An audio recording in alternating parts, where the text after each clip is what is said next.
Testing, testing, testing. Yes, yes, yes. Fixing my levels. Fixing my levels. Okay, that sounds good. Hey, y'all. Hey, what's up? What's happening? It's your girl, comedian AaronaTheVirgo, and welcome to the 29th episode of Coolin With AaronaTheVirgo. You are now tuned in to WIIFM, because this is the podcast show for radio. Coolin With AaronaTheVirgo, podcast show for radio.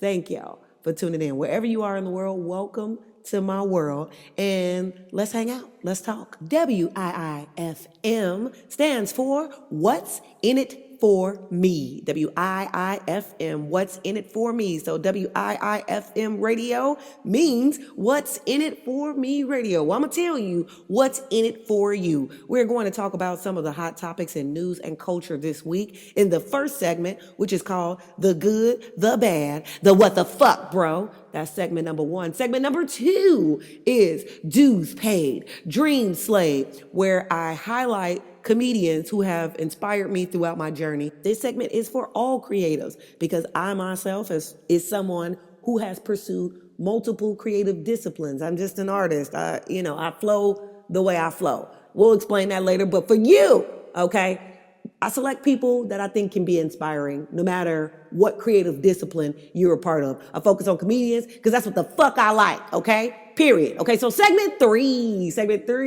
is around the jingles. These are jingles for companies that I actually like, products I actually use, and I just lend my creativity to promote what they got going on because it's fun. I do it because it's fun. And segment number 4 is Black History Facts, because I was a Black History champion in high school and grade school, and I love that shit. Like, Black History is fascinating. We came to this country. We came from nothing. We rebuilt ourselves and built a legacy and empires and all this shit. And it needs to be talked about more. People don't talk about it enough. And if you're into that, that's segment number 4. Segment number 5 is music time travel. So for all my soul music listeners out there, if you like R&B, blues, jazz, gospel, and my favorite, hip hop, that segment is for you. For all the music lovers out there, I just highlight songs that are good songs. They're not new songs. They're just good and true songs. You feel me? It's good, true, and they should be enjoyed forever. They're timeless. So it's music time travel. So if this is something that you are interested in, stay tuned and stay close while we're cooling together. Let's get started with the good, the bad, the what the fuck, bro. Okay, so in the good, the bad, the what the fuck, bro, I'm going to start this off with talking about healing. I'm going to talk about healing because I think it's something that is important, and I think it's something that anybody needs to pay more attention to as we go through our day-to-day life. What I have recently learned and what I have recently been working on that I think could be helpful to you or anyone else is taking time to give yourself space that what is meant for you won't miss you. This is important. This is key because we're living in a really weird world right now. Things are so weird and things have changed so drastically than what it was even 10 years ago, where everything feels like it has to be rushed, go, get. And that's really lunatic behavior. America is really in this place right now where it's treating you as if you're not overdoing and overgiving, you're not doing enough, you're never going to be enough. And it's like, bro, slow down. That's how slavery was successful. That's how they made all this money. That's how this shit started in the first place. And why would we and why should we deviate from that entire system because it was inhumane to try to quietly thrust people back into a system that's similar than that, but looking different? And if you really, really, really pay attention, it's not even something that is being specific to one racial group. It's becoming American culture at large. If you are someone who has ventured outside of the country, you know what I'm talking about and you are aware of this. But if you've never left the country, you may be unaware of this. Everywhere else, even though they're trying to get here because this is the place of opportunity, don't be fooled, don't be scammed, America is definitely, a beautiful place to be. It is a place of a lot of opportunity. I cannot point that out enough. I will not overlook that. However, when you leave this place, things move with a certain set of ease that you can tell that's really the way God intended it. Everything wasn't meant to be, marked up for a profit, i.e. water, fruit, sunlight, nature, regular necessities. Life just kind of moves at a smoother, slower, natural pace that's more gentle to your biology than what we have accepted and normalized as society, culture, work-life balance. Before I get off into a whole soapbox about that, the point for y'all is to keep in mind balance, moving with ease, knowing that what is really for you won't miss you. It really won't. In reality, it really, really won't. When it misses you, it's really not something for you. It's something that you put on a pedestal in your mind for whatever reason, and you went for it, and it really wasn't something that was for you. And so maturity is recognizing that, stepping back from that, analyzing why you wanted it in the first place, and then, regrouping and resetting yourself for something that's a little more aligned with what you got going on. All right? I'm going to say that, drop that gem, and move on. All right, the next good is Michael Jordan winning the Daytona 500. And he won it right before his birthday, like a couple days before his birthday. So it was an amazing, outstanding birthday gift. And it also was a wonderful testimony to him as a lifelong champion. I'm biased. I'm from Chicago. Take it up with your mama and Jesus, okay? Chicago, the Bulls, that whole thing. I'm so grateful I was alive during that era. That was such a lovely time in my life as a sports fan, as a kid, as a Chicago kid, all those things. Michael Jordan was a champion. And it's one of those things where it's great to see him pivoting out of basketball, still continuing his legacy, still striving for new personal growth, personal height, and still being a winner. It's very, very cool. And it's another one of those things when you put into context that this is Black History Month, what Black History Month really means, how Black History Month started as a week-long celebration by Carter G. Woodson. It was Negro History Week. And now it's become something that has become expanded, normalized, and celebrated in different ways all year round by, Black people that love themselves and love each other.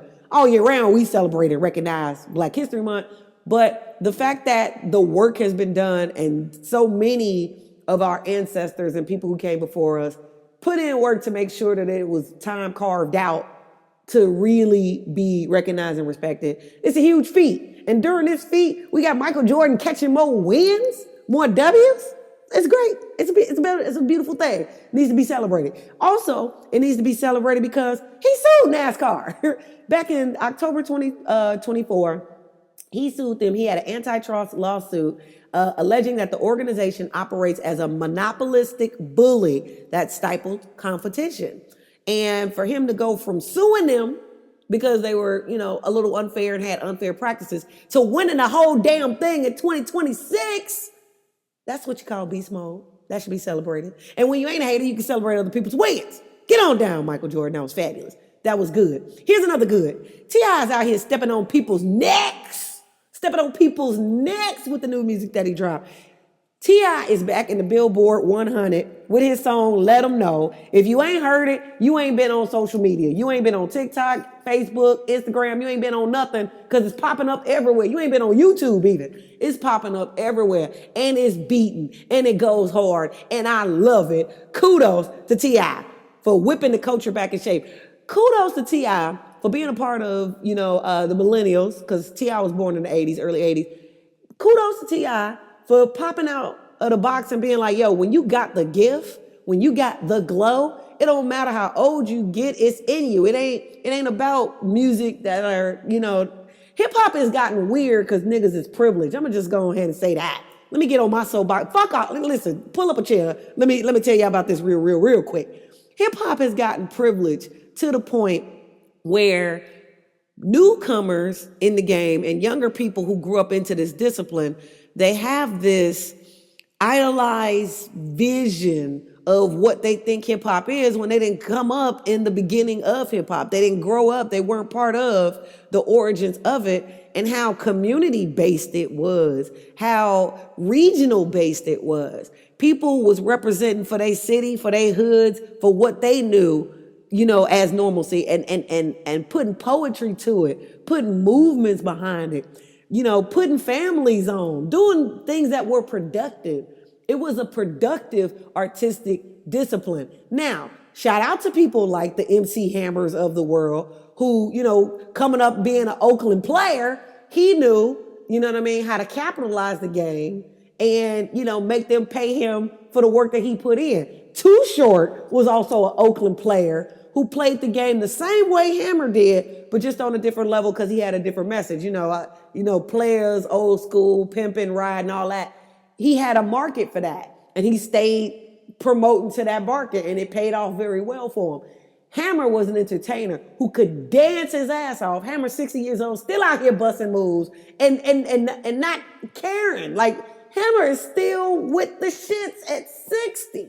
And it's awesome. Still with the same woman for 40 years. Like, Hammer is out here doing awesome, positive things for the black community, for hip hop. He's an awesome example that doesn't get talked about as much. But that's because somewhere along the line, bullshit and things that are unproductive got more attention, got the spotlight, got the clout, and this isn't even something that's specific to hip hop. Movies, entertainment has gotten that way, like reality TV and the creation of reality TV and the popularization of reality TV shows did that to entertainment.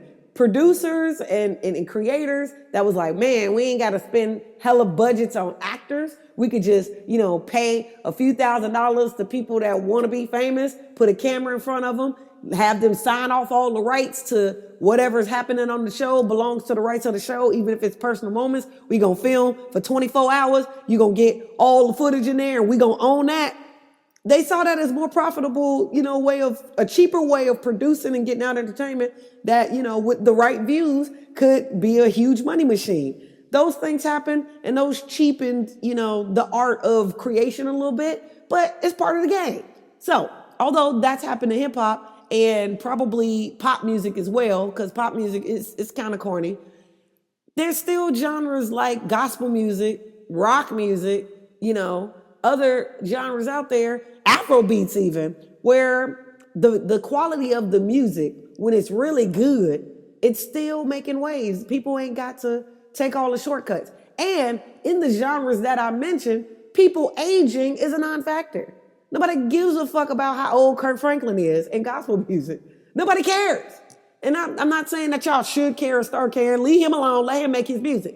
My point is, gospel music was supposed to, if I'm not mistaken, it was supposed to be about the celebration of Jesus Christ. It was supposed to be about the celebration of how good God is, how good Yahweh is, how good Jehovah is. That's supposedly and allegedly what gospel music is supposed to be about. And artists are using their gifts to glorify God. It's sanctification. That ain't got no age limit on it. Same thing with rock music. Bob Dylan's still out here touring. This motherfucker 80. Ain't nobody telling Bob Dylan to shut the fuck up. Nobody. So why are black people who are the gatekeepers in hip hop being so fucking ignorant? And why are we letting goofies who can't even put their money where their mouth is have a voice in hip hop music? Niggas that sitting up here bastardizing the shit. Yeah, goofy niggas that can't even be good fathers. Why are y'all listening to these people and letting them be the say-so spokespersons of the culture? It's lame. It's bullshit. These niggas will sell their soul for like goofy rewards. And they have. Don't be stupid. Don't fall for the banana in the tailpipe. A lot of these niggas out here talking the biggest shit have sold themselves and other people for less. They are the William O'Neills of the world. And we'll get into more about that if y'all need a history lesson. We'll get into that a little bit later. Moving on.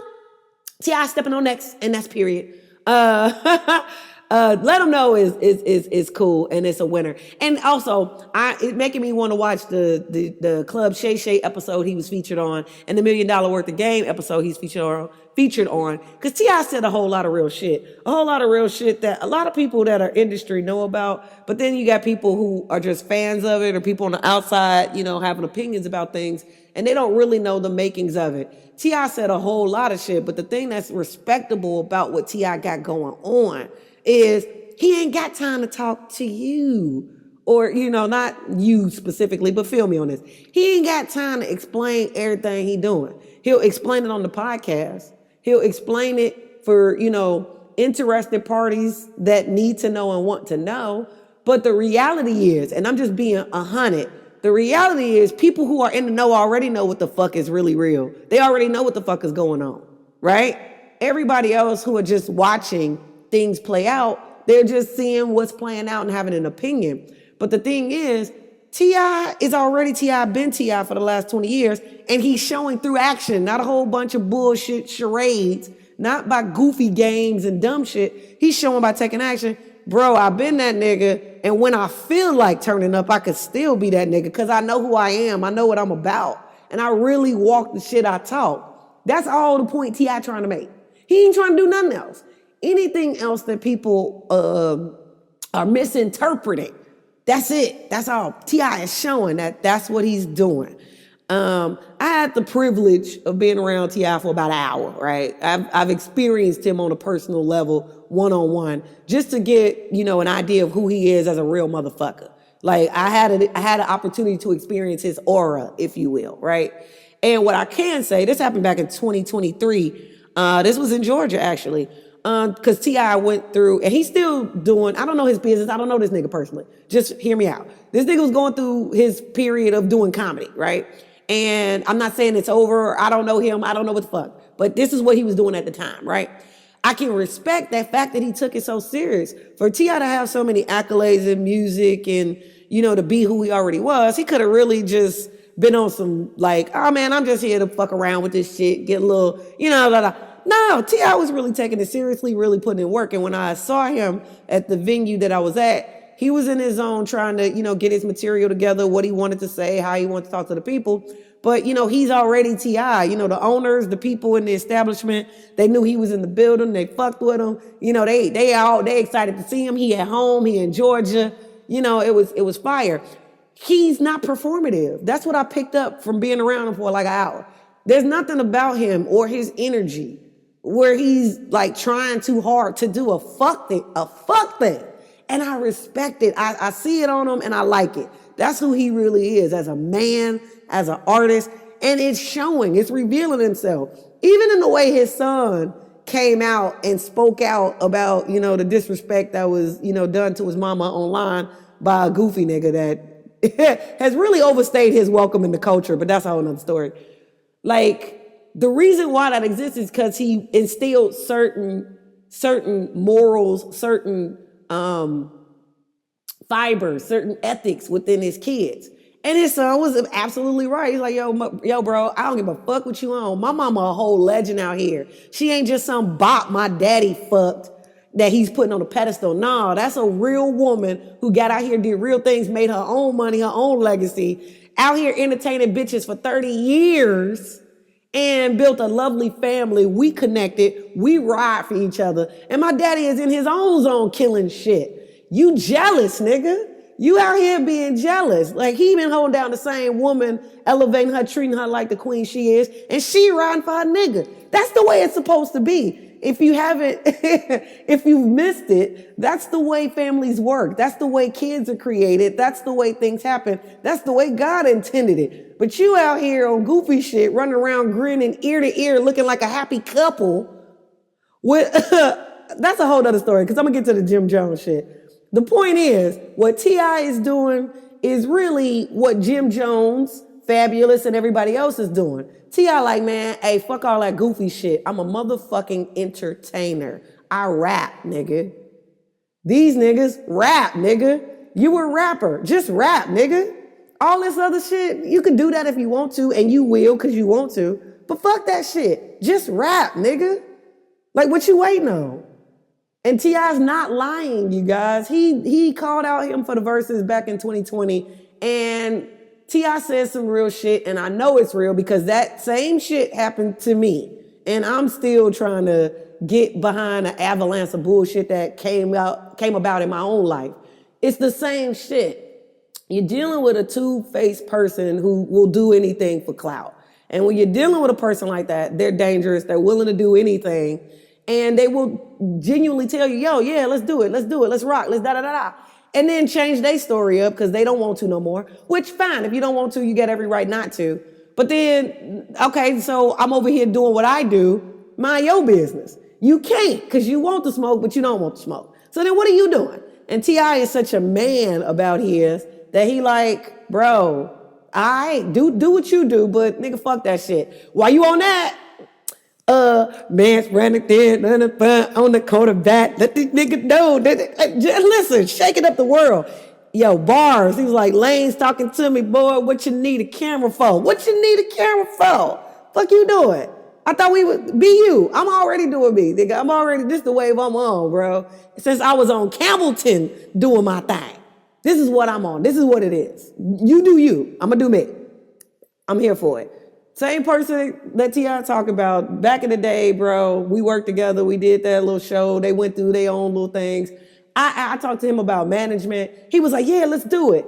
All that. And you like, yo, bro, damn, that's what's up. You get excited about it because you thinking he a genuine nigga. You get excited about it because, okay, all right, let's work. And then when you try to get to the work, it's a whole bunch of bullshit, a whole bunch of, pump fake, goofy things. And then you're like, well, wait a minute. I thought, whatever. The next thing you know, you involved in the scandal and you like, wait a minute though. But what happened to this? What happened to this nigga? What happened to the person I thought, oh, that ain't real?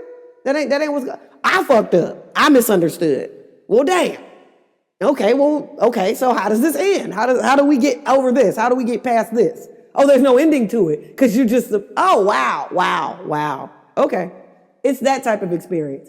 And what's happening is, and this is happening in real time, more people are exposing that that's who he is. As much as he's trying to run from it, he can't run from who the fuck he is. And now let's talk about the Jim Jones because we're going to get to the bad. Let's get to the bad. First of all, real quick, the bad is I still ain't never seen Roots in full, okay? Okay, listen, I wasn't born when Roots came out. It was before my time.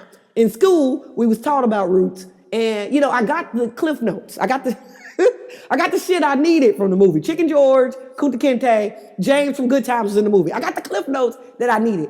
But yeah, y'all, I still ain't seen Roots, the full miniseries by Alex Haley. I ain't seen it. And so, I have failed the culture for Black History Month. That's the bad. I ain't seen Roots in full. I failed the culture. Okay, let's get to Jim Jones. This is the bad. The bad is Jim Jones, 50 years old, ain't out here paying his bills, and that shit's not cool.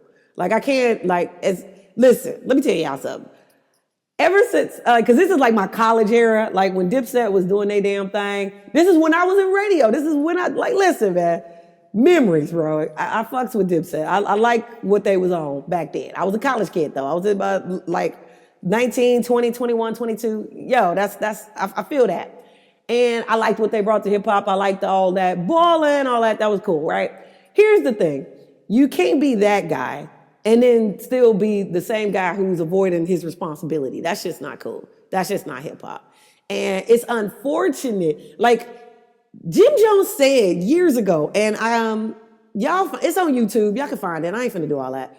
If y'all really part of the culture, y'all already know because y'all watched the episode. Years ago, he's on Drink Talk twice, 2 old episodes. One of them, he was on it with Chrissy, and Chrissy kind of monopolized the episode. The second time, he was on Drink Champs by himself. But years ago, I think it was the Drip Traps episode where Chrissy was with him. But he admitted to being a squatter. He admitted to be about that life. He said he did that shit in Miami. He said he did that shit in New York. And I didn't know, I was ignorant, to that culture and ignorant to the specifics about it. At the time, the first time he said it, it was kind of funny to me. That's like, bro, why are you on that? Why are you doing that, Jim? What the fuck? You wild as hell, right? And initially when I first heard about it, I was like, Jim, you wild as hell. What the fuck is you doing, bro? Right? But even that episode, right, that he said that on Drink Champs, even that shit is almost 10 years ago, y'all. So it's like, bro, yeah, that's what I was about to say. Sorry. Excuse me. Forgive me. What I also was about to say was he said that on Drink Champs twice, right? And the first time it was kind of funny, but also this is really important. This is the key that I was trying to get to. He said it in past tense, as if that was some shit he used to do. You feel me? He said it like it was old, like that's old news. Man, bro, I used to be on this, that, and the third. That was the way I used to save money. I used to do this, I used to do that. That was the way I was saving my money, right? When he said it on Drink Champs, He said it in past tense, like that's what he used to be on. Like, yo, I was young, I was dumb, blah, blah, blah, right? That's what it was portrayed as. So for him to say that 10 years ago and say it in past tense, fast forward, you 50-something, because I don't know how old he is, but you still doing that? Why are you doing that? I do know the makings of how he's doing that and why he's doing that, but I still don't agree with it. What I think, and this is my personal opinion, the opinions of this are only my own, nobody else's, whatever. My personal opinion is Jim is a cancer, bro. And this is really interesting. I didn't even think about this. Jim is a cancer. That other guy that he's going back and forth who's exposing him, who bought out the thing, and now he's posing with this other dude like they're a happy couple. He's a cancer. The thing about unhealed cancer people, my former best friend and my sister who I fought with my entire life, they're cancers. The thing about unhealed cancer people, not the healed ones. Shout out to the healed cancers out there. Let me give y'all respect for a moment. Healed cancers are mature. They're very familial. I'm trying to say familial. They're very familial. They're mature. They're nurturers. They're mama bear, papa bear type of people. Like they take care of their own. The healed ones, right?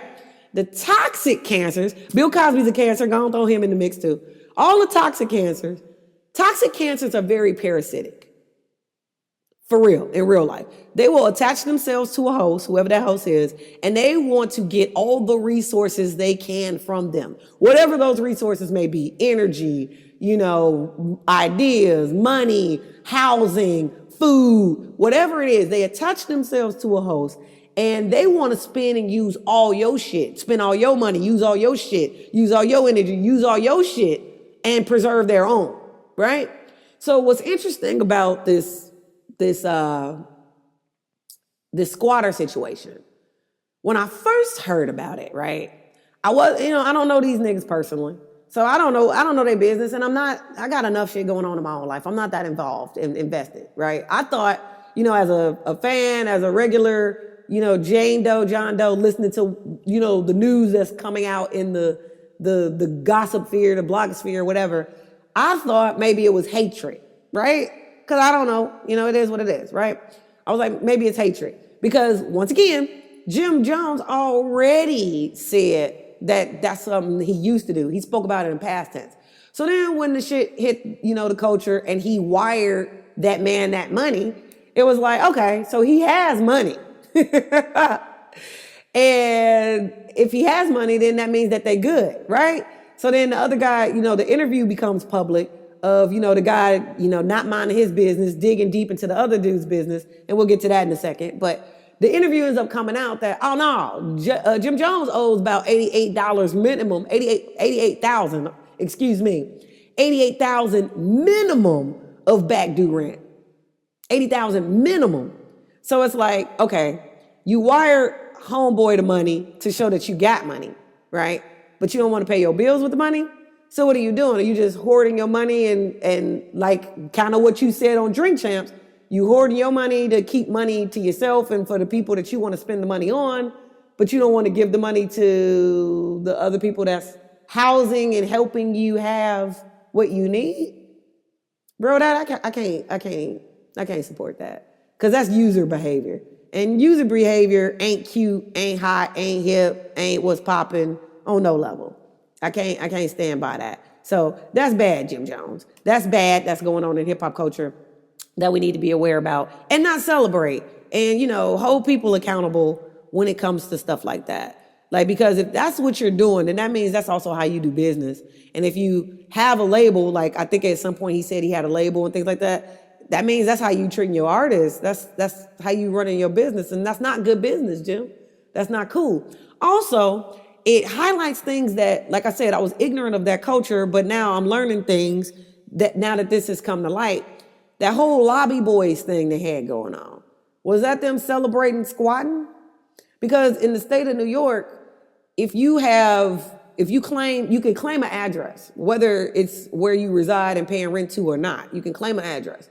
And if you're residing there for, a certain period of time, I'm not a New Yorker. I don't know how that works, but what I do know is it's a certain amount of days, it's like a year, 365, or 366, like a year is 365 days. So 366 days, if you magically stay at that total and you're claiming that address, then, you got like squatters' rights and all these things. They can't, legally do certain things, blah, blah, blah. And is that what that movement is about? Is that, you also hear songs differently. What came on? Lamborghini Mercy came on my playlist the other day after this news of Jim Jones and all this stuff came out. And I'm hearing the lyrics differently now, especially now that history is played out, right? Kanye had this lyric. He was like, don't buy me apartments, I'll stay in the lobby. Wait, what? Huh? Don't sell me apartments, I'll stay in the lobby. And this is after, Kanye did that whole thing where he stayed in Mercedes-Benz Stadium back in 2020, 2021 or whatever, while he was working on the Donda album. Like he did that and they accommodated him and, whatever his business, however he worked that out, made that happen. Kanye did that. So it's one of those things where it's like, he's still Kanye. He still got his money, whatever that is, whatever that means. But it's like, is that what we teaching kids? Is that what, bend the rules? They bent rules. Like, what are we doing? What is this? What is this? All I know is I'm not really here for it because it's not really authentic. And here's why. It's the same culture where y'all flashing this wealth and extravagance.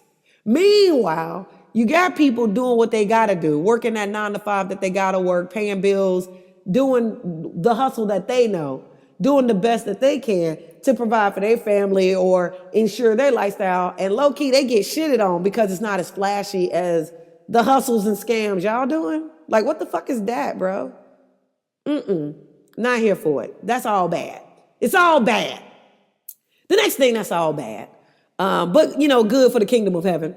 But, it's bad for, black culture. We lost Jesse Jackson. That was a very strong blow to black history this week. Only because being somebody who was born in the 80s, Jesse Jackson has been a part of my whole life. He's been a pillar of black culture my entire life. And so it's like, wow, that's really an end of an era. That's really number one, it's also a wake-up call that, even when you hear and you make substantial contributions to the culture, everybody got an ending date. It all comes to an end at some point, which is why being intentional and strategic about your legacy matters more than a lot of the things that gets the spotlight in today's culture. It matters more to, be intentional about the legacy you leaving behind. And so the fact that people are missing that and constantly making a choice to, be on goofy shit, it's disappointing, it's upsetting, it's all bad. But, rest in peace to Jesse Jackson. Condolences to his family, his loved ones, everybody who knew him, loved him on a personal level. Shout out to my former pastor, Reverend James T. Meeks. He was very, very close to Jesse Jackson and Jesse Jackson Jr. He ran a campaign for Illinois senator back in 2002, 2003, and won with the help of Jesse Jackson Jr. You know what I'm saying? They was involved in our church life. You feel me? Like Jesse Jackson has showed up, being in Chicago. Jesse Jackson has shown up in so many portions and so many divisions of my life and lifestyle. You know what I'm saying? Even the fact that, he was Greek and I had a little period of, Greek life and Greek interest where that was a highlight, all these things. So he was involved in that. Those were things that were just like, wow, it's crazy, But yeah, rest in peace to Jesse Jackson. He died in Black History Month, which was deep. And it was on Huey Newton's birthday. And that was also Michael Jordan's birthday. Hello, which brings the Chicago angle back into effect. It's like, and they frat brothers. Michael Jordan is a Q and Jesse Jackson is a Q. It's like, it's crazy. It's deep on so many levels, guys. Deep on so many levels. And, it's people that aren't aware of those intersections. Like low key, we all connected one way or another, whether we know it or not, admit it or not, or it's just, it's interesting. We're all connected, whether we know it or not, whether we acknowledge it or not.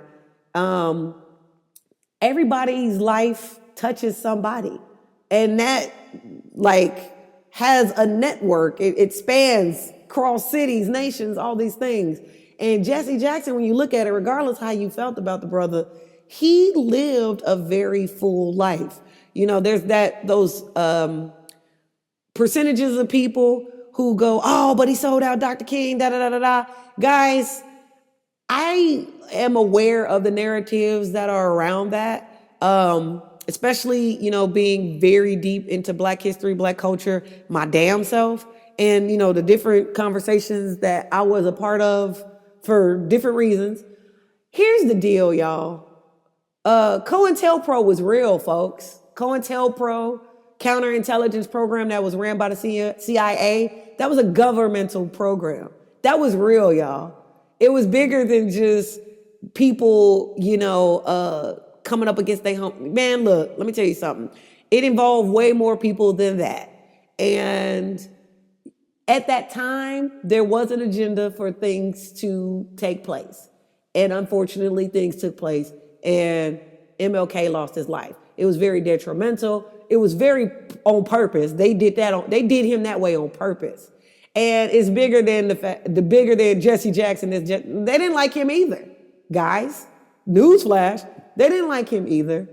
And Malcolm X lost his life in the very same way. And regardless of all these things that people think and feel, that was the FBI, CIA, and the Nation of Islam, the organization he pledged his life to. So whether y'all want to admit it or not, whether y'all like it or not, all of these situations are Black people being betrayed by other Black people, who got an award and reward for it. Jesse Jackson did not win neither one of his presidential terms he went for in 84 or 88. It went to Ronald Reagan. So therefore, he didn't get any extra pushbacks, help, none of that. Now, Obama won his election and was the first Black president, and Jesse walked so Obama could run.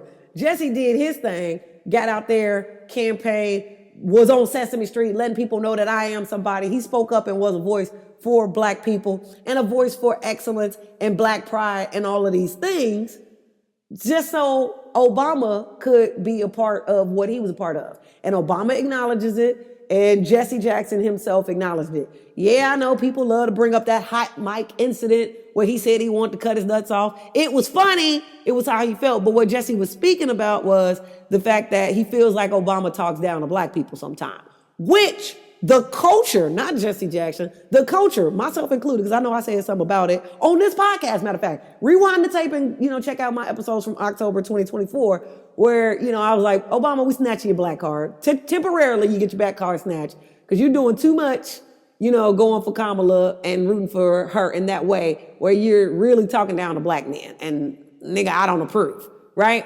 Well, Jesse Jackson said that like 10 years ago. And the culture shitted on Jack. Oh, he's hating, just for the culture to say the exact same thing Jesse said.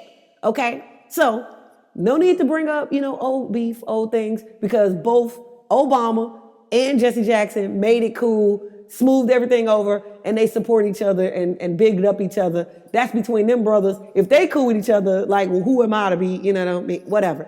I'm not on that. So, that's what history revealed. These ain't even just my opinions. That's what history revealed. And so that's why I stand with it. People got a right to feel the way they want to feel about whoever. Go ahead if you must feel that way about Jesse Jackson, but I'm going to uplift the brother. I'm going to celebrate the brother and shout out to him. And thank you, Jesse, for all of the good you did for the Black community, the ways you made us seen, the ways you made our presence felt, made us heard, and the way you fought for us. Like Jesse said previously in an interview, and all of these things, everything that I'm talking about, I've seen in clips on YouTube. And of course, once he died, all kind of clips surfaced on various social media platforms where you get this. But he was quoted in an interview where he was saying, well, when you fight for civil rights, it pains you to knowingly see civil rights being denied by other people. And so you want to fight and rally for them. You're doing it, thinking it's good Christian behavior. You're doing it thinking that, this is the right thing to do, not knowing that in the efforts of you fighting for others, it's going to make them marginalize the main group that you had the interest in, which he was speaking about black people. And that was in response of getting, pushback for, man, you going hard for other people. What you doing for black people? Well, I am doing things for black people, but there's no right way to fight for justice. I didn't know that there was a textbook of how we supposed to do this. I thought I was just supposed to stand on business at all times for black people and and keep that same energy when it came towards others. That's essentially what he said in the interview. And if you're really interested in getting quote by quote what he said, go and check out that video. We ain't got the time. We got to keep it moving. Okay, so that was the bad. Let's get to the what the fuck, bro. The what the fuck, bro, is several. First of all, the first what the fuck, bro, that I'm going to mention is this cartoon, Hey AJ, that like tore the internet up this past week. Like tore the internet up from like Tuesday to Wednesday. And I think by Thursday of last week, everybody kind of moved on or whatever. But really what it is a cartoon that was created by this chick, who is Jamaican American, which me personally, I don't have an issue with that. I just thought the whole thing was trash. I think that it was lazy. The comedy writing was poor. I think it's lazy to just rely on stereotypes to push the point across if you're not trying to use it as satire to make a bigger statement. Case in point, I saw the cartoon and instantly I was just like, okay, so what was the point of this? And, the girl is defending, I did this because I felt like we needed a superhero. I did this because I felt like, we needed to express ourselves and do-rags are part of our culture. And it's just like, bitch, first of all that's cap. Second of all, you standing here promoting this, wearing a do-rag that is nobody wears in public. Like, that's something that it looks like a costume. It looks like you're cosplaying. And what are you cosplaying for? What's the purpose of this? I feel like a superhero. I feel empowered. You feel like you need to do whatever it is to get some attention so that you can get what you want to get out of the entertainment business. And it's obvious to everybody paying attention. First and foremost, ma'am, do-rags are something black people wear as comfort wear. It's something that they wear at home. It's something that they wear to keep their waves right and their braids laid down when they go into sleep. Now, certain black people have professions where they could wear that type of attire and it's acceptable at work because they're doing labor. If they're a garbage man, if they're doing janitorial duties, those jobs sometimes don't care about all that. They just want to get the work done, and whatever they want to wear under their uniform, under their cap to express themselves, nobody is tripping off that. And usually those are the only situations where you see black men rocking that in public. To have it misrepresented so wildly, like that's just the way that black people are out there presenting themselves in everyday life. Like you just not going to the bottom barrel of TikTok and social media, like to pull out something that's not, unanimously true about black people. It's lazy. It's lazy and it's offensive. And it seems like you're aiming to offend. And if you like just even scroll past like the tweets and different things that she's posted to address it, she doesn't really think highly about black people.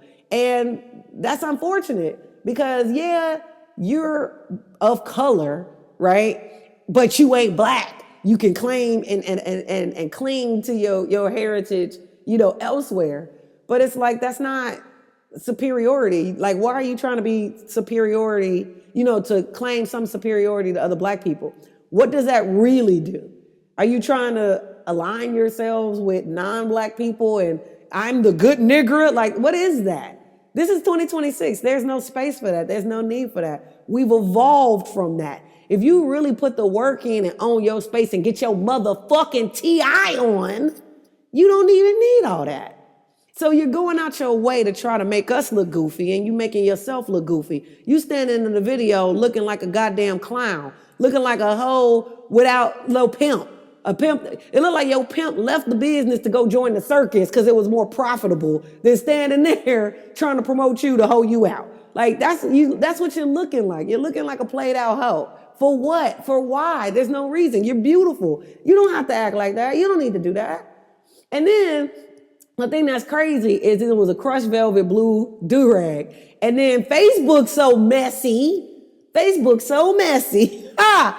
Old post that I made last July.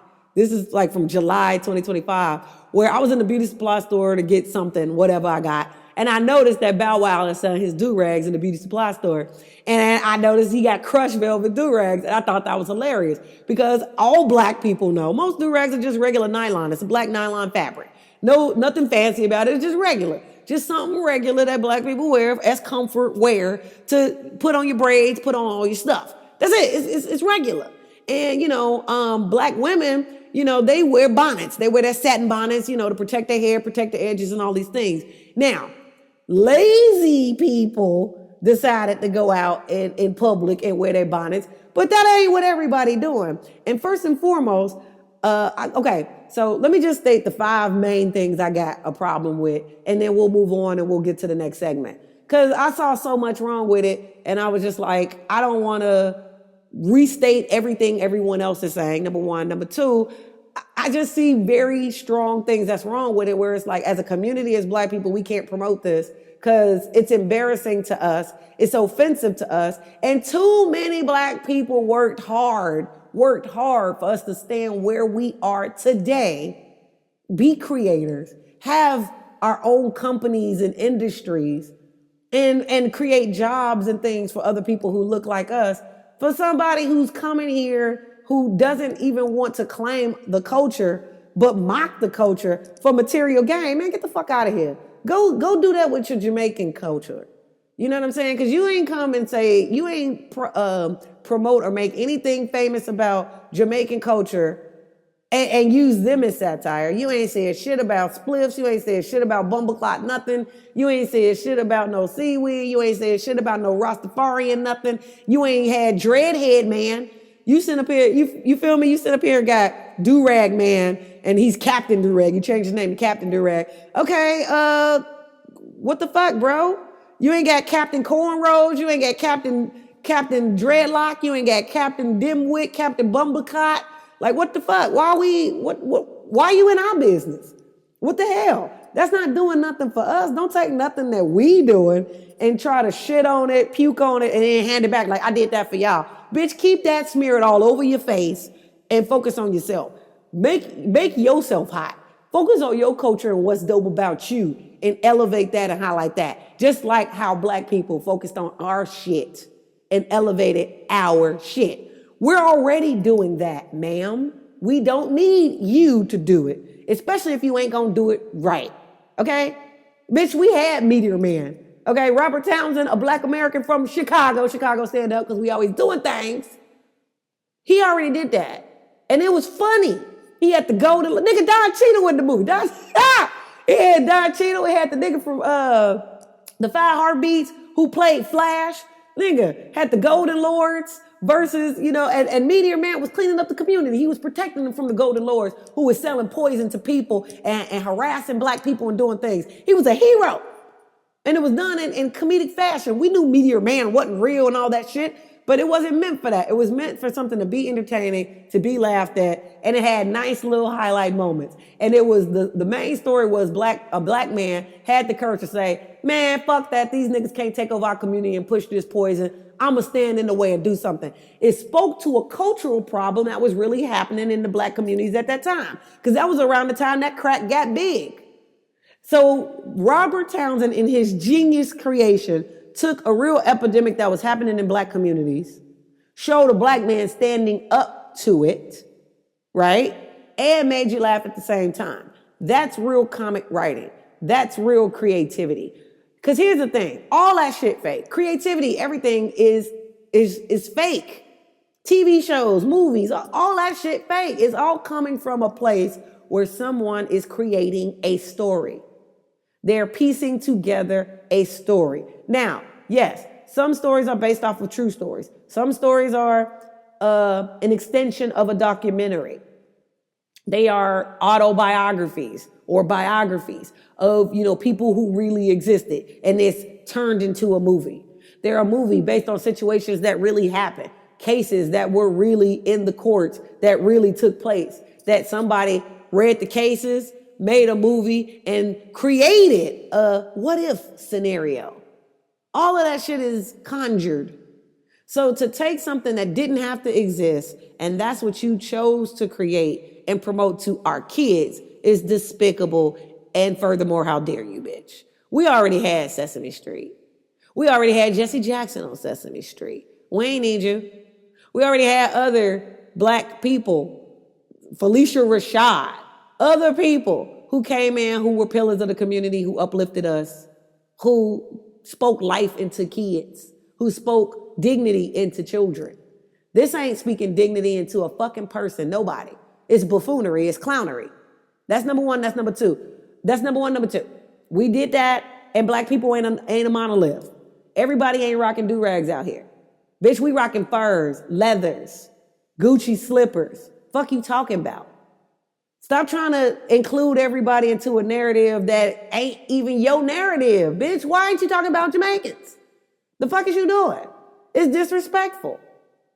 That would be the synonymous of somebody from Japan trying to create something for black people in America and roasted everything that is about black American culture that they think is ridiculous. Because let's keep it real.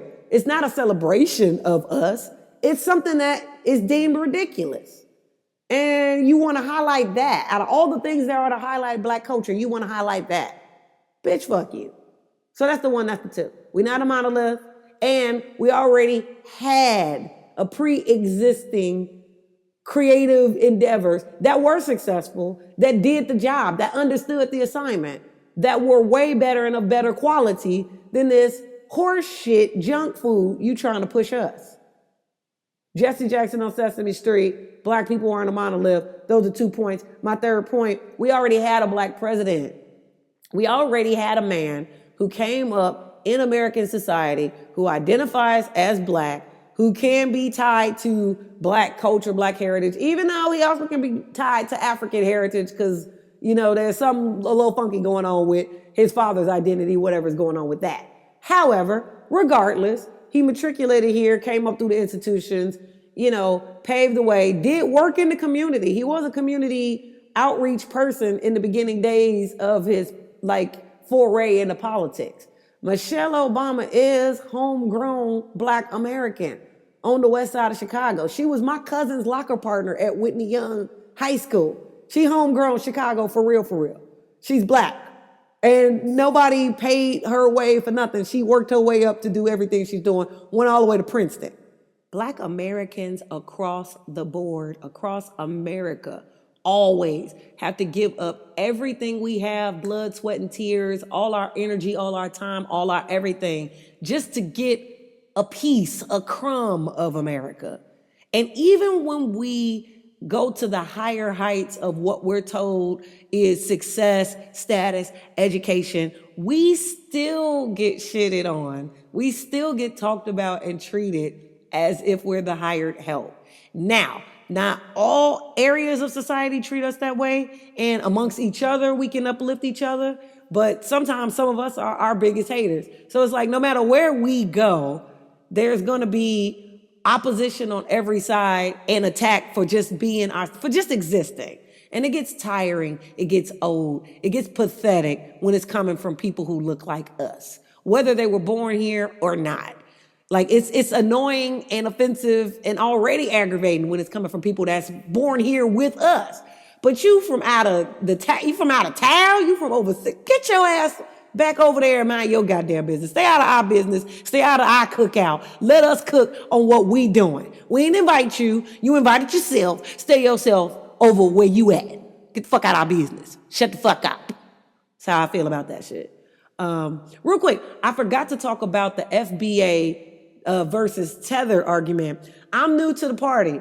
I only got aware of that this week, y'all. I was aware of the FBA, Foundational Black Americans. I was aware of that around 2020. That came across my feed, that came up to my situation. And I agree with that term because essentially that is who we are. We started this country. Our ancestors did, but the blood of our DNA started this place and made this place very fucking profitable. We know that. We know all of the inner workings of how that came to be. And the thing is, black people are just owed something. And that's just in general. That's just period. I've always said that. And the more I became nuanced on various issues of it, it's like, okay, I get it. I want us to work for it. I don't think that, gives us, any outs in life to not go after what we want. At the same damn time, though, other groups who were marginalized against, who were wrong, took that shit all the way to the Supreme Court and they got theirs.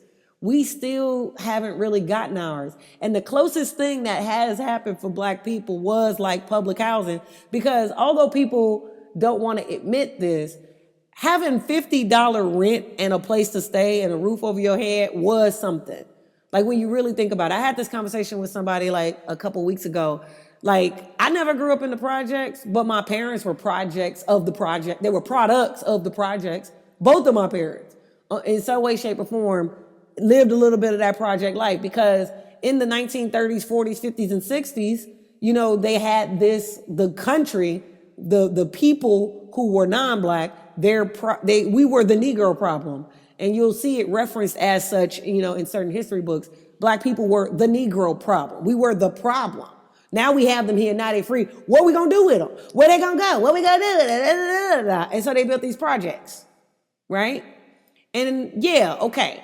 Having a roof over your head gives people a leg up in society. But you see how they snatched all that down, tore that down, regentrified. And don't get me wrong, I'm in favor of regentrification, because I like to, have things that I believe in luxury, and I believe what luxury does for the psyche. I believe in what luxury can do for the soul. There is something for feeling about doing something you care about, whatever it is, earning some money from it, and being able to treat yourself to something nice, whatever that something nice is. Okay? I do really believe in that. And I was brought up to believe in that. I was experienced in that. And the cool part about appreciating luxury and having access to luxury, that's really what I'm trying to get to. The cool part about having access to luxury. There's no way people can make you feel inferior without your consent. There's no way. When you know you have access to it and you can do it if you want to. If you want to. And you do it for yourself because you can. That's a whole different level of fuck you talking about, get out my face. And it's not a very loud fuck you talking about, get out my face. It just is. There's certain things about certain people when you see them. The same thing I said about the T.I. situation. There's certain things about certain people, like when you come across them in real life, this ain't online, this ain't no, presentation, this ain't no bullshit. It's just a real life one-on-one scenario. And you see the swag, you see how they carry themselves, you see how they present themselves. It's peaceful, it's respectful, I'm on my business, I'm handling business. I ain't gotta be extra. There's nothing to be extra about, nigga. We just living. This is a day in real life. I'm living my real life, doing some shit I wanna do, acting the way I normally do, I usually do when I'm out, because I'm out and I'm me. That's what it is. That's what real life is. And the thing is, black people for so many centuries have been robbed of the ability to be exactly that and do exactly that. And that's what the issue is. And that's where the reparations conversation comes into play. Because ain't nobody getting everything snatched from them. History, heritage, all that ain't got nothing to build with. And they're expected to go out and do something and be something. And the thing is, the welfare system, that was majority used by white people. That wasn't used by black people. That got exposed in the 90s during the Clinton administration. Keep up with the headlines and the history, folks. But, people that love to get into conversations and live off sensationalism, those are the people that keep the bullshit going. And it's the airwaves are so polluted with so much bullshit. That's why I condemned the Glorilla shit last week, because that's just some more bullshit clogging up the airwaves. In real life, that's their personal family business, for real. And that would never really be headline news if news wasn't so weak these days, if, clout wasn't so valued nowadays. You know what I'm saying? It ain't nothing new, like I said. Sibling rivalry, sibling dissent has been going on since the Bible days. We all know that. And there's been plenty of people who have been famous and had famous families, and coexisted with their siblings where they ain't have all that drama. I cited the Jacksons, the Wayans, and I cited the Knowles sisters. Kelly is considered them because she like an adopted sister that, came into the family, whatever she's considered family. Matthew Knowles was her legal guardian, but still, they go through whatever they going through, but they keep a united front for the public because for real, no matter how much y'all want the tea, it ain't y'all motherfucking business. Damn. So for Glorilla sister to be Scarface Woods or whatever y'all want to call her, for her to be so thirsty to put her sister under the bus, nigga, that's just sad. That's a lack of dignity on her part, a lack of ethics, and nothing that should really be celebrated or respected. If anything, it should be unilaterally disrespected because it's like, yo, bro, if your sister really don't fuck with you and don't want to give you none of their money, bitch, it's time for you to get a hustle. Get off your sister, leave her name out your mouth, go get you a hustle. And let that hustle not have nothing to do with her. Go get yours. You were born and created in God's image just like the rest of us. Nigga, go get it. Go get it. Go stand for something. Go do something. That's why I don't approve of the shit that other dude is trying to put on Jim Jones. It's like, I don't approve of what Jim Jones is doing with that squatter shit. I think that's lame, personally. I think it's lame. I think it's irresponsible. I think that's a horrible way to dodge accountability. And here's the facts. Let me put this out there because I meant to say this, but I forgot this. I mean, look at what we're thinking about. Jim Jones is a father. His son got to be in his 30s by now, okay? So he's like grandpapa age, doing shit like this. That's not winning. That's not hot. That's not cool. However, that's something that he's doing, right? And what makes what the other guy's doing even more despicable is like, nigga, first of all, I thought you was rich. I thought you had all these things going on. Your damn self is about to be somebody's grandpapa. Marquise got to be no, he is 30. What the fuck? It's 2026. That nigga born in 96. If he ain't 30, he 29. Either way, he can get somebody knocked up any day. Now you grandpapa. You on this shit? Nigga, our grandfathers wasn't on no goofy shit like this. Guess who our grandfathers was? Niggas like Jesse Jackson. Your ass out here causing disrespect to that last name. Jesse Jackson can't even be dead a week until you jump out into the news cycle doing some goofy ass shit because you need some attention. And what are you jumping out into the news cycle for? Not because you did anything positive, because you did something else goofy because you want to eviscerate and disrespect another man who ain't giving a fuck about you. This nigga minding his own. As much as what Jim Jones doing is, lame, right? That's what he doing. And guess what? People who weren't so deep in his business didn't even know that. They went on with their day. They went to work. They went to run their business. They started a business, started an LLC or an S Corp. They was doing their own thing. They were busy with whatever they had going on. They didn't even care. But guess who couldn't sleep at night and had to get himself involved? And it's like, that dude has the personality of a William O'Neill. And I told you I was going to explain that. But William O'Neill was the black FBI agent who sold out Fred Hampton and got Fred Hampton assassinated in his house in 1969. Happened on JC's birthday. That's ironic, too. December 4th, 1969. I ain't never think about that until today while recording this. I only know that because, like I said, I'm a big history buff and I know black history facts. And I'm a Chicagoan, so Fred Hampton was huge for us. So that's, you know what I mean? It's sketched in my mind because I know that, but I ain't even never make the connection until today. But the thing is, that's historical. That happened. And that guy, William O'Neill, was groomed and prepped and set up and had all the support of the government and, the crooked cops that was on Chicago PD. And they all got together and conspired and did that to that man.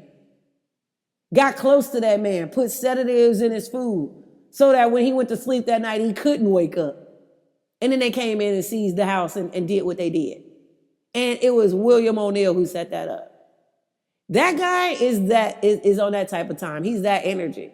That's the guy who was cool with Trump and weaponized his relationship with him to cause havoc in other people's lives.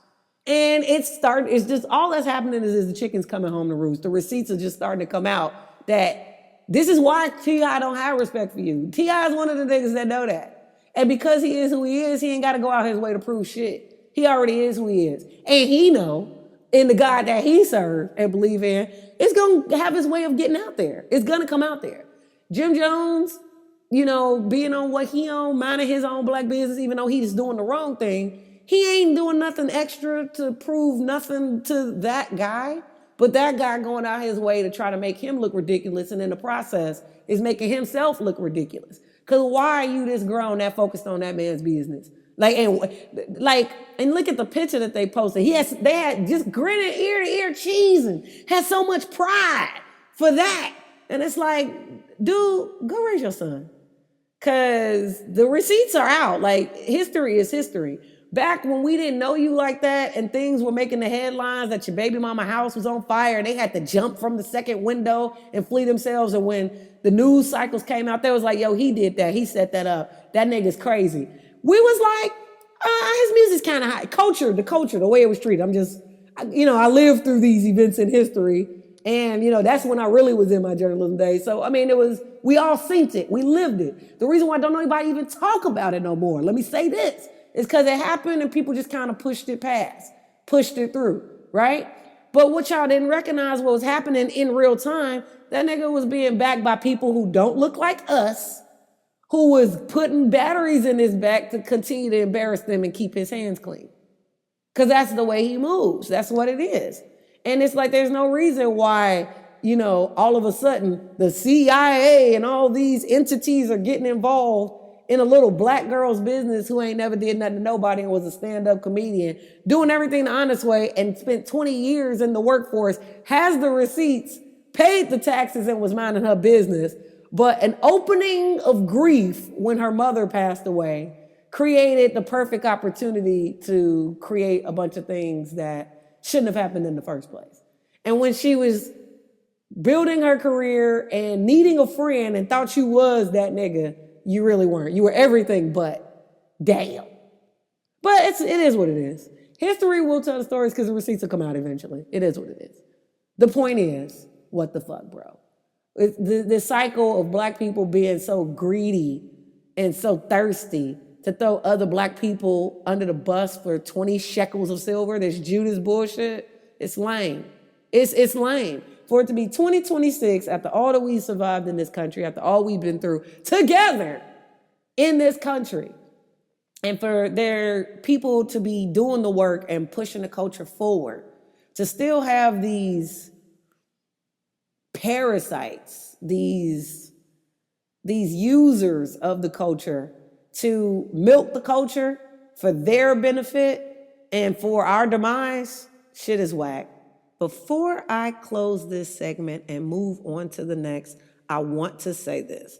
Number one, sorry that it's late. I want to apologize to the people who care about this podcast, who are part of this audience, that are consuming this content, and y'all rocking with me. I appreciate y'all. I really appreciate y'all. And this message is only to y'all. It ain't about nobody else. Fuck everybody else. It's to y'all. Thank y'all. And sorry that it's late. I do respect y'all time and attention, and I thank y'all for tuning in. That's number one. Number two, there were some important things in my backpack that got left in that Uber yesterday that I couldn't complete this episode unless I got my backpack back. And so I was under immense stress on top of being tired because I damn near fell asleep in that Uber, and that's how I lost the backpack in the first place. How it got left behind in the first place. So, not trying to make excuses, just trying to open the gateway for understanding, because one of the things we need as people is more empathy for each other. One of the ways that we judge each other way too harshly and unfairly is because we take the humanity out of the situation. One of the reasons why this grind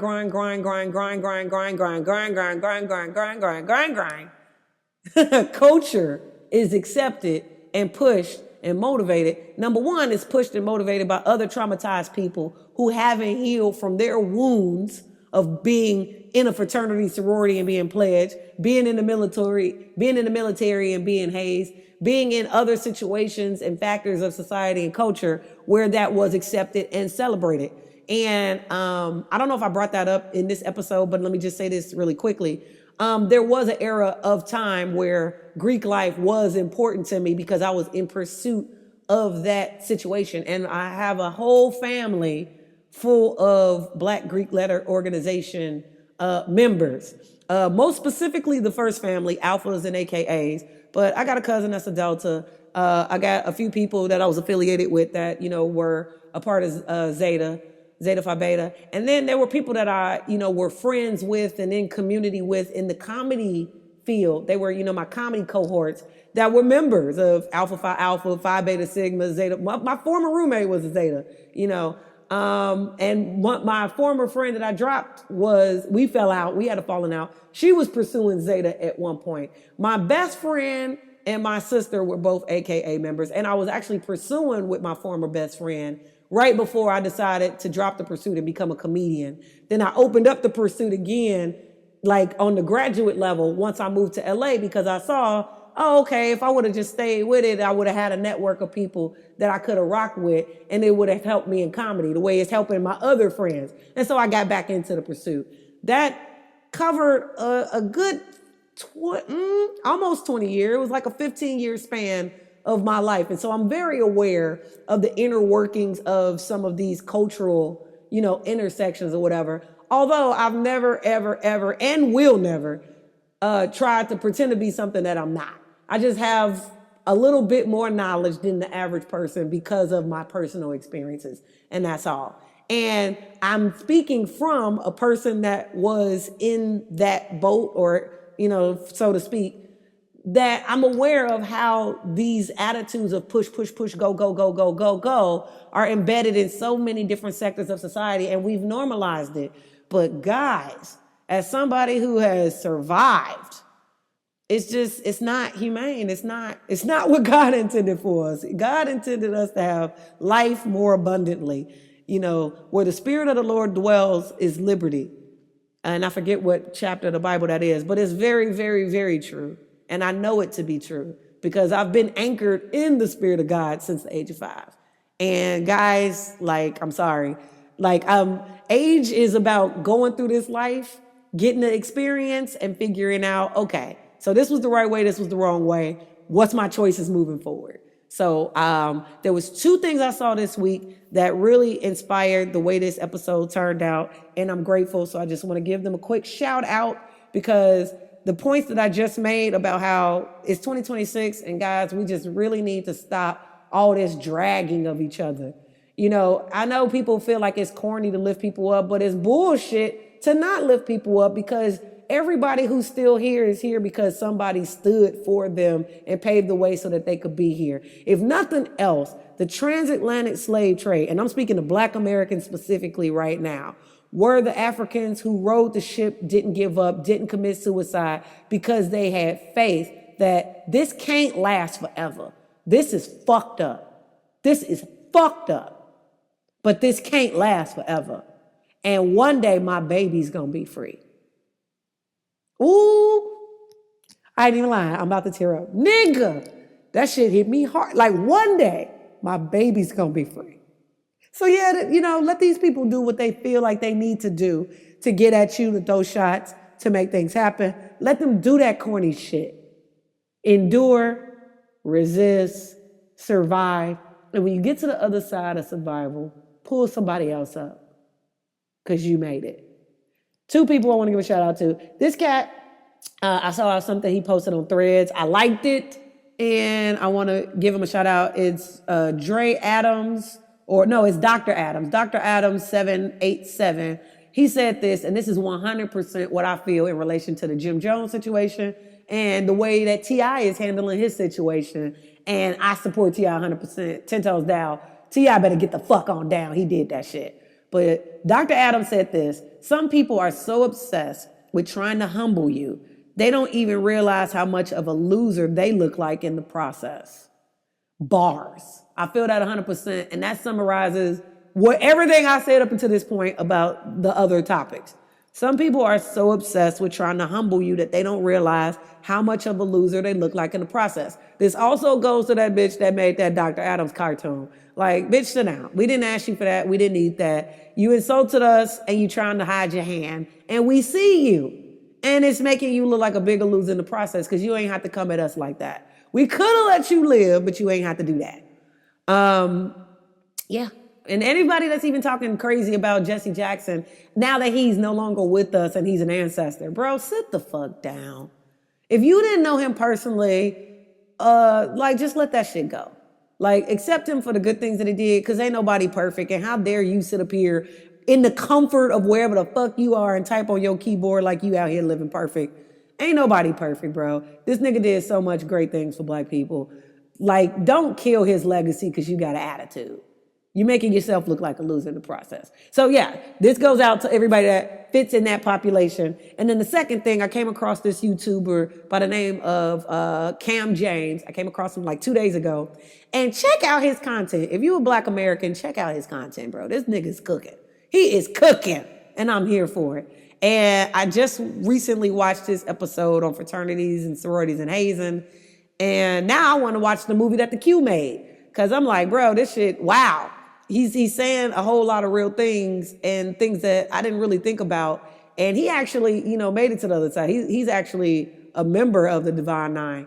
And I didn't even have an awakening until today. Like, damn, like half my family is Divine Nine.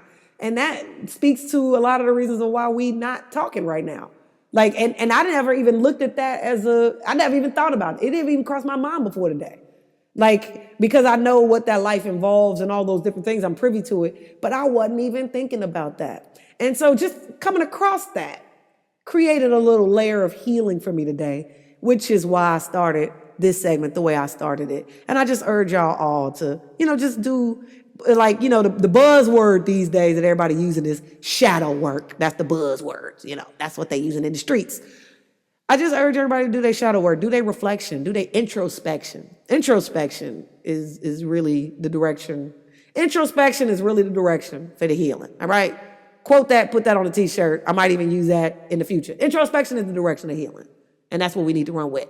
Moving forward, segment 2, dues paid, dream slayed. Guess what, y'all? Today we talking about the one, the only, Richard Pryor. And I talked about the topics in the good, the bad, the what the fuck, bro, on purpose, because this man embodies everything I motherfucking spoke about. Let it rip.